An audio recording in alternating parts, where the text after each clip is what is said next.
Hey everyone, it's Dana again, and I thought I'd show you working with tables and some of the issues that people have with tables, the questions I get a lot in regards to tables. So the first thing I'm going to show you is something that not a lot of people know, and that's that you can convert a comma separated value or a tab separated list into a table. So I'm going to turn on my show hide marker here on the home tab.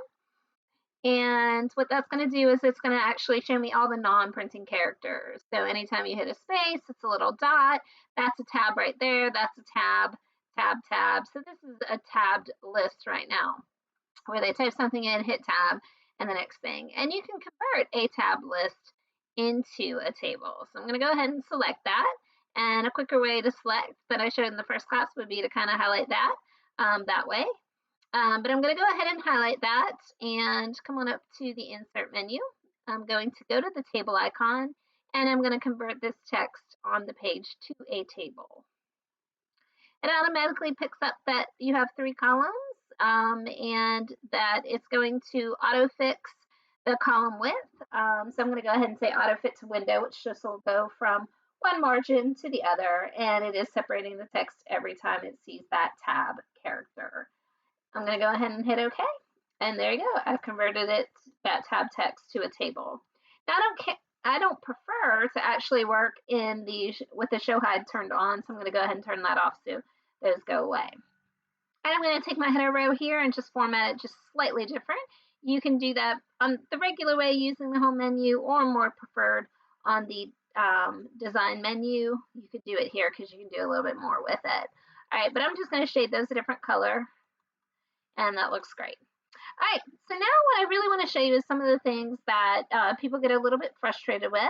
The first one is this. If you highlight and have maybe just a cell selected like I do there, if I hover here to resize this column, if I happen to be just in that one cell and that one cell is completely selected, you'll be resizing that just one cell. So that happens a lot and frustrates people and they don't know how they do it, but it's because I have that cell highlighted right now. So I'm going to go ahead and click off and make sure I have nothing highlighted when I resize so that I get the whole column. All right, so I have the whole column there. All right, something else that's kind of cool that a lot of people don't know about is now that I've resized, this one got bigger, but this one got smaller, but this one stayed the same size. So if I want to highlight these last 2 columns, and I can do it that way, or I can find the down pointing arrow here like you would in Excel and highlight those 2. All right, so I have those 2 columns highlighted. I'm going to go to the layout menu under my table tools.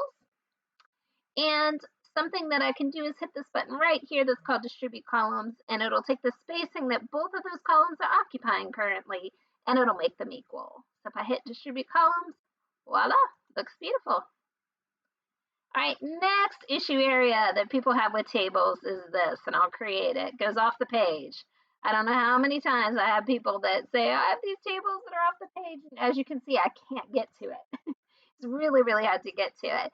So a lot of people don't know how, they're trying to resize back every column and pull them back one at a time, and it's a really easy fix, y'all. All you have to do is highlight the whole table. This is the select table button right here. You come on up to the layout menu, you hit this magic button that says auto fit, and you can either auto fit to the contents within the cells or auto fit to window, which is basically between the margins in this case. So I'm going to hit auto fit window. Voila, I'm on the page. I'm good. So again, that was pretty neat that you can do that. So I'm going to resize this again, maybe get this back to where I had it, and make these equal like I did before. Sorry, I should be selecting the better way, like that. Distribute columns. All right, so it looks really good, and it's not off the page. What I thought I'd finish with in my last little bit here, because I have just a few seconds more, what I thought I'd show you is this, and that's a lot of times you have a table that may have so much information that it goes off the page. So I'm just hitting the tab right here to add rows of data till this table goes off the page. So let's say I have so much information that this table is going to split and take up 2, maybe 3 pages of info. So what I would like to happen is I want those headings right here, region, increase in need, and increase in funding. I want it to repeat right here. All right, so what I need to do is I need to click up here in this very first row, or you could select multiple rows if you have multiple rows that were your header. All right, but I'm going to select my header row, And up here again on the layout menu on my table tools, I'm going to hit this magic button that says repeat header rows. Voila. All right, pretty neat. You don't know what you don't know. Hopefully I taught you some tips and tricks in regards to working with tables today. Have a great day.